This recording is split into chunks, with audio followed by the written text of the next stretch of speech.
Hari ini hanya bisa mengucapkan selamat kedua sampean. Yang pertama selamat store-nya sudah buka. Yang kedua selamat bisa ikut PLJ. Alhamdulillah. Yang ketiga selamat pasangannya dari podcast sebelumnya sudah iya. ada pasangan. Iya Mas bener. Aduh aku lah izin deh. Sujud syukur ora karu-karuan ya gitu. Tempat yang tepat untuk berbagi.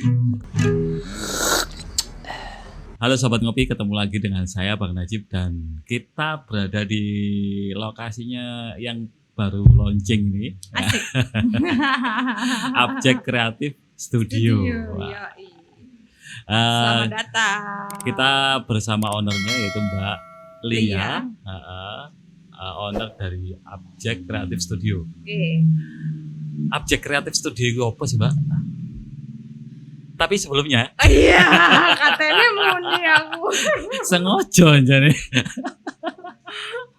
Tapi sebelumnya untuk teman-teman yang untuk Sobat Ngopi yang belum subscribe, silahkan subscribe karena subscribe itu hanya tool gitu aja. Dan jangan lupa like, komen di video ini dan tonton sampai habis karena akan ada pembicaraan-pembicaraan yang menarik tentang Abjek Kreatif Studio. Oke. Di sesi ini kita akan membicarakan tentang ini kan sebelumnya selamat ya udah launching. Terima kasih. Keren loh, lightingnya juga keren. Produk-produknya bisa dipampang di sini. Siap. Terima kasih, selamat datang. Dan terima kasih dikasih tempat dan waktu.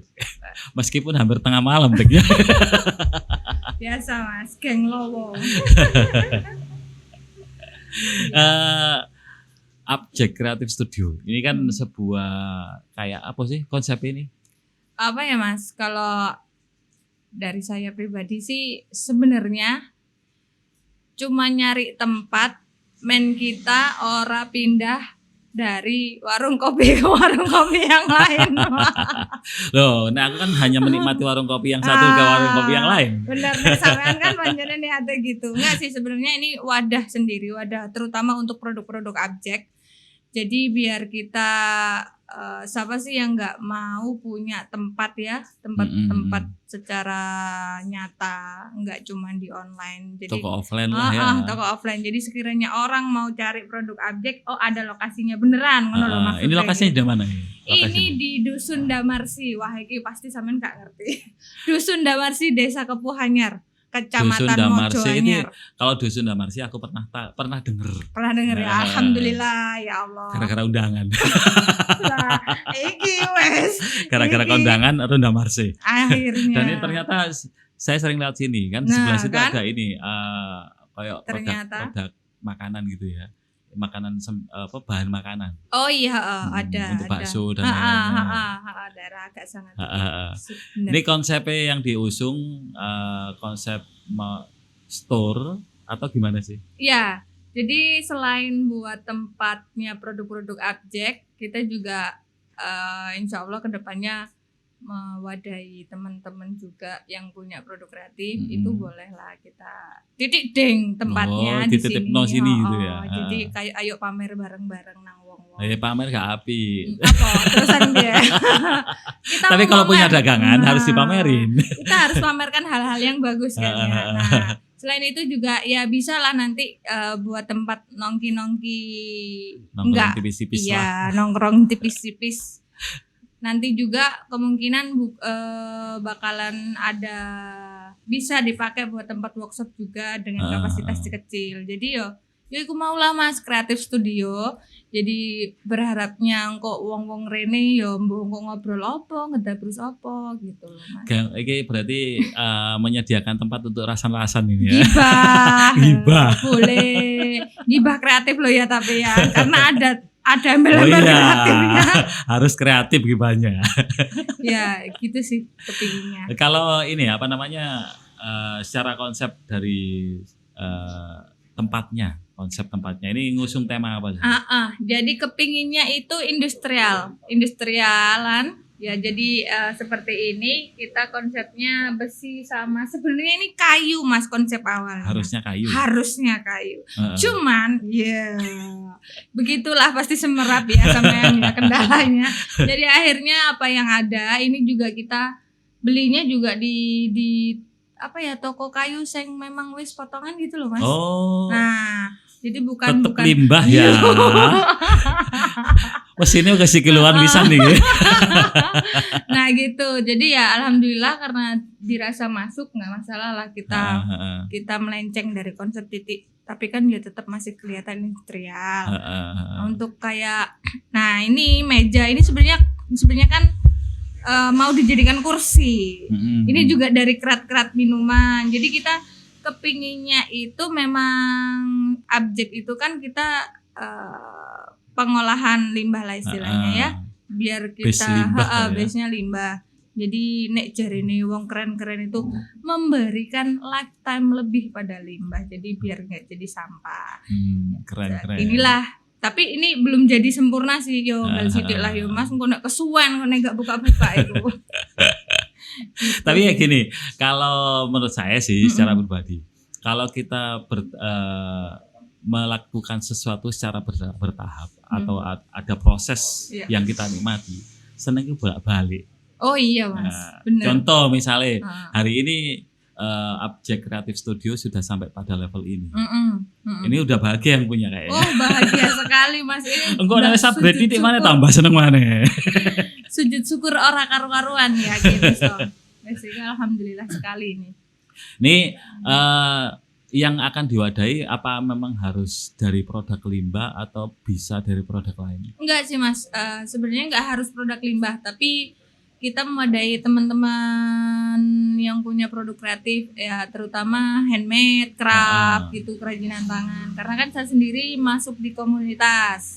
Nah, itu nanti juga saya insya Allah sediakan saupil pojokan di sana untuk teman-teman crafter sendiri, crafter Mojokerto Kreatif Crafter. Nah, itu jadi setiap orang kesini nantinya nggak hanya lihat produk objek, tapi juga ada produk-produk handmade kerajinan yang lain gitu. Jadi nggak harus base-nya limbah enggak. Tapi mek saupli loh ya. Ya saupli kan tapi pink bener Mas. No. Kita lihat di sini kan banyak sepatu, ada tas, ada itu handbag toh. Iya, ini kalau kita nyebutnya sling note. Kalau yang kecil sling phone. Jadi ini bisa buat tempat HP ngono-ngono kae. Kalau ini bisa buat tempat note kecil yang biasa suka nyatet-nyatet. Nah, situ-situ dicatet. Nah, Mbak ngebon. Nah, itu iso bikin ini. Nah, di belakang saya ini ada boneka. Ini kaos kaki. Produk awal ya ini ya. Produk awal itu juga base-nya limbah juga sama. Menarik sih sebenarnya. Iya. Keren. Ini yang waktu di Jogja itu masih lanjut berarti. Iya, masih lanjut di sini. Itu yang kemarin awal saya di Jogja memang produknya itu, kemudian pindah di sini karena tim saya di Jogja di sini jadi harus bikin tim baru, tapi belum nemu yang klik. Tapi kok aku dua konsep yang lama. Konsep ini kan sebenarnya sudah lama, objek ini.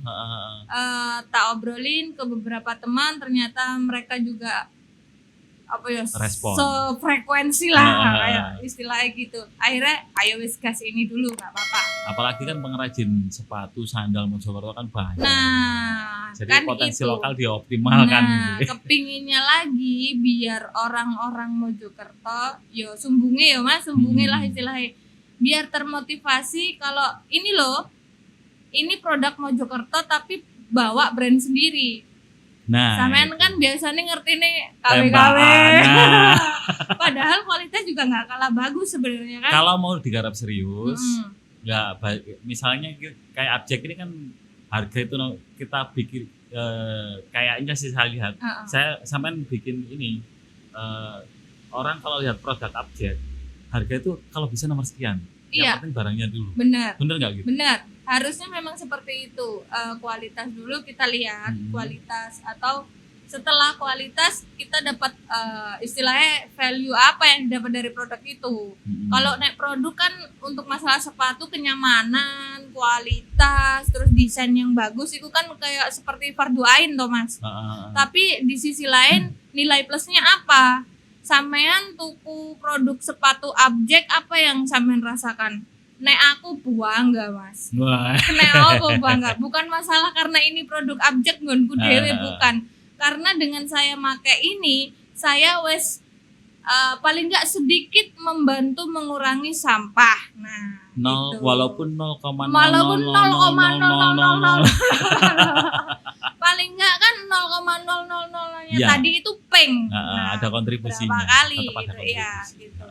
Selain itu juga di sisi lain juga oh iya aku membantu nguripi para pengrajin sepatu Mojokerto. Nah, itu juga biar mereka punya rasa percaya diri yang lebih juga. Nah, Kalau misalnya ini kayak kalau saya kan ini ada masalah di kaki, sempat ada kecelakaan toh, cedera kaki. Misalnya saya pesen di sini bisa custom nggak? Bisa, custom Bisa ya? custom bisa. Oh. Menyesuaikan. Ini kemarin juga ada teman disabilitas yang maaf ukuran kakinya kanan dan kiri beda. Jadi yang kiri lebih kecil daripada yang kanan. Itu kita juga bisa bikinkan. Bisa ya? Gitu bisa, Mas. Kalau sulit ya apa? Iya, menyesuaikan ukuran. Jadi kan misalkan nanti Mbak aku yang kiri 36, yang kanannya 37. Ya nggak masalah. Gitu. Bisa ya? Bisa. Dan itu sing ukur sampean dhewe kok. Ora Mas, kan tetep kita dari customer kan ya. Oh iya. Mbak sing kiri 36, sing kanan 37 siap. Saya kan ada itu produksi. kayak misalnya beberapa kasus itu kan gini. Aku juga kan punya temen pengrajin sepatu. Iya. Dia ngelayani custom juga. Itu kalau ada orang pesen, dilihat yang bermasalah di mananya dulu. Siap. Misalnya nek ukuran telapak kakinya sama, misalnya atau yang misalnya sepatu boot. Karena boot iki wong lanang. Beda konsepnya ini ukurannya. Oh, iki sikile anu koyo singkong singkong gendruwo. Bleber ya Mas, bleber gede. Ini apa namanya? Kentel itu apa? Oh iya, nek sepatu boot kan itu oh iya juga sampai pengaruh, atas sampai kan atas. ya, iya. Itu dia ngelayani, jadi diukur satu persatu.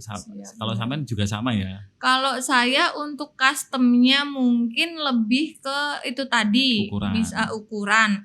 Kalau untuk sampai yang detail kan biasa kan ada nih Mas yang iki lho. Kadang kan ono sing dia jeber banget. Itu memang bisa, tapi itu bener-bener khusus. Dibikinkan khusus klebute istilahnya itu kan beda nantinya cetakan sepatunya kan beda.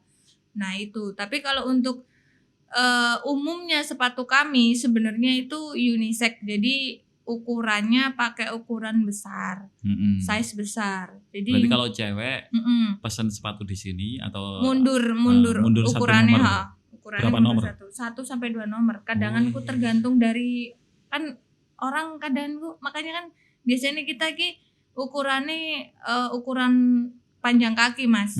Mending itu aja aman, jangan ukuran size nomor. Mbak aku biasanya pakai nomor 40. Nomor 40 panjang kakimu piro gitu sih. Makanya nanti kita sesuaikan gitu. Nah, itu mungkin yang nggak banyak tahu. Termasuk saya kadang itu kesulitan nyari sepatu tertentu karena kalau pakai brand ini saya 40. Nah, kalau pakai brand ini 41. Kadang malah 43. Nah, karena setiap outsole yang dikeluarkan pabrik itu pasti beda-beda. Nggak ada standarnya. Meskipun ada keterangan biasanya kan ukuran UK atau itu pun beda Mas. UK pun beda ya? Beda. Jadi memang yang bener-bener valid nanti itu ukuran kakinya. Diukur panjangnya. Nanti itu akhirnya masuk di ukuran insole-nya. Kayaknya gitu. itu perlu dibikinkan video cara ngukur panjang kaki di konten sampean tapi. Iya, siap. Nanti pasti ada. Untuk mengedukasi banyak orang. Di TikTok rame kayak gue. Siap. Bener Mas, emang itu butuh banget. Ini ke depan nih kan sudah diproses di tahap seperti ini ya. Harapan ke depannya. Harapan ke depannya kami masih istilahnya dari aku sendiri belum cukup puas dengan capaian yang kami capai hari ini. Tapi yos alhamdulillah sudah sampai di titik ini, tapi kami masih berharap Abjek ini terus mengkoreksi dari produknya sendiri terutama satu. Kemudian setelah kami udah siap kita akan go internasional. Nah, itu tadi yang mau saya Ya. tanyakan. Aduh, kayak Kan ingin tinten-tinten di nih. backstage tadi kan ya. Sebelum record tadi Heeh. sampai sempat ngomong, ini kita akan targetnya go internasional Iya. memang. Iya. Orang kalau sudah orang luar yang beli biasanya cerewet. Cerewetnya itu yang pertama yang dilihat harga itu nomor sekian Iya, terakhir banget. benar. Yang dilihat adalah proses. Iya, benar. Karena recycle resikonya ini. Iya. Itu apa yang saya siapkan? Itu tadi. Yang pertama, pondasi pertama adalah memang kualitas produk. Setelah kualitas produk, kita harus dalam sebuah proses produksi itu ketika kita ngomongkan mau ke luar negeri, tapi bukan yang ekspor mass produk ya, Mas, beda lagi nanti konsepnya. Karena kita kepinginnya itu memang pasarnya kita beda. Jadi kita nanti mungkin masuknya di fair trade. Nah, itu berarti harus dikawal mulai dari pemilihan bahan, pencucian, terus produksi. Nah, masing-masing itu harus punya kontribusi yang baik. Misalkan untuk saat refining ya saya bilangnya, pencucian itu tuh sampai yang kamu pakai apa pembersihannya, misalkan deterjenmu aman nggak kira-kira. Nah, seperti itu.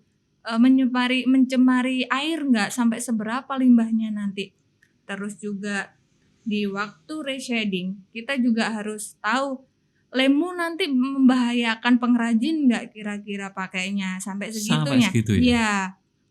Terus juga kira-kira pengrajinmu itu upahnya itu sudah dibayar sesuai dengan paling nggak upah minimal.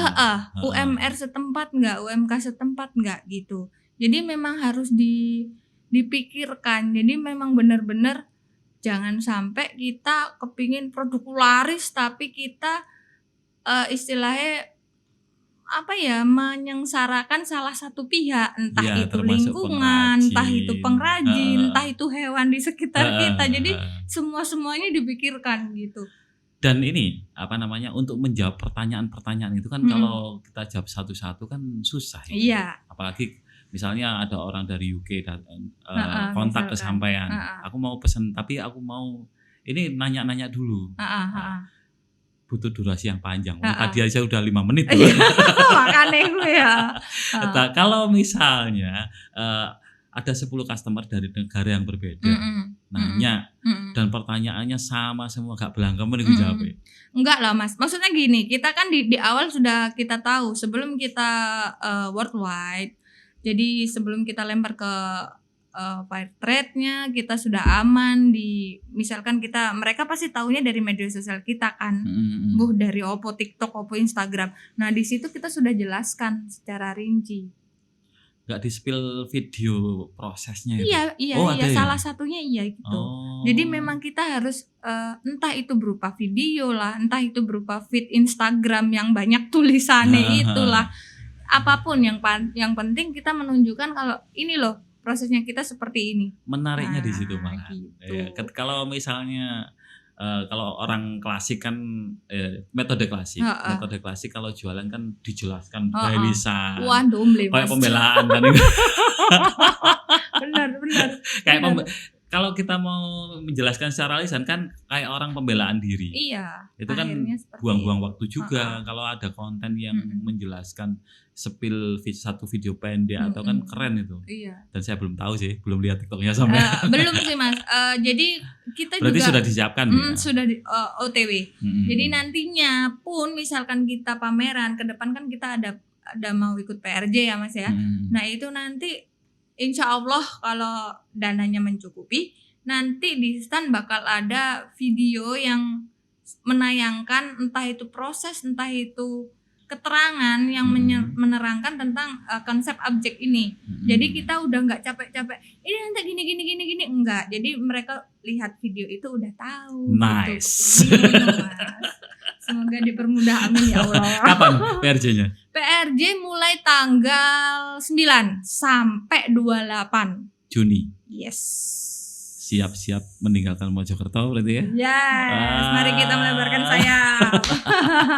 Jalan-jalan aku deh. Selamat, ini prestasi Amin, ke amin. PRJ Jakarta kan ya.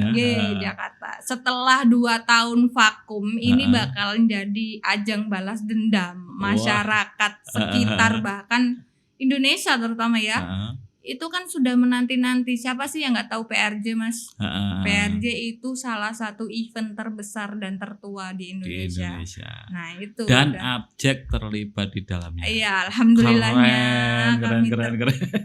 terbawa Selamat ke sana. nih. Terima kasih, Aku terima hari kasih. ini hanya bisa mengucapkan selamat ke diri sampean. Yang pertama selamat store-nya sudah buka.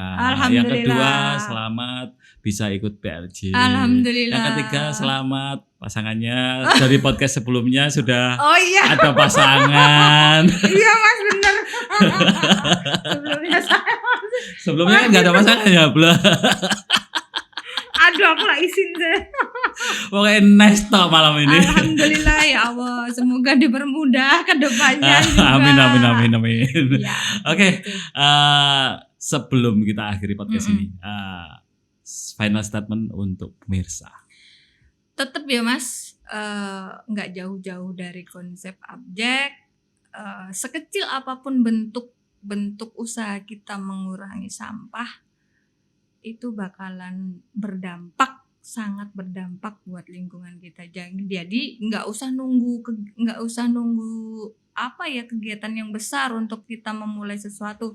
Dari yang kecil pun kita harus udah mampu untuk melakukan. Termasuk membiasakan diri ya. Iya, Buang sampah betul tidak sekali. sembarangan. Benar sekali. Memilah sampah terutama. Oke, terima kasih Mbak Lia. Iya, siap. Makasih juga. Sebelum saya akhiri, saya sapa penonton dulu. Oh, Jangan siap. lupa like, komen, dan subscribe di video ini. Untuk bisa mendapatkan informasi tentang Abjek, silahkan bisa kunjung di Dusun Damarse, Siap. Desa Kepuhanyar. Kepuhanyar, Kecamatan Mojoanyar, Iya. Kabupaten Mojokerto. Siap. Nanti Atau share langsung lokasinya kunjung. ada toh? Ada di Titik Instagramnya ada. Titik Di- poin untuk map. Ada Google Map-nya juga Oke, ada. nanti saya terangkan saya kasih informasi di deskripsi video. Siap. Dan terima kasih bisa menempati studio. Iya. Ini pertama masih kalinya saya berantakan nggak ini. mungkin pertama kalinya di ngopi di studio. Wah, tetap ada kopinya ya. Ngopi. Iya. Kalau sebelumnya di studio tapi nggak ngopi. Iya. Podcast saja. Oh, ngopi di studio. Iya. Makasih Mbak Lia Siap, hadirnya.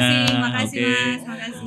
Saya Najib di segmen obrolan warung kopi, di segmen Padang kopi pangkat atau Abjek. profesi, Undur diri. obrolan asik menginspirasi, tempat yang tepat untuk berbagi.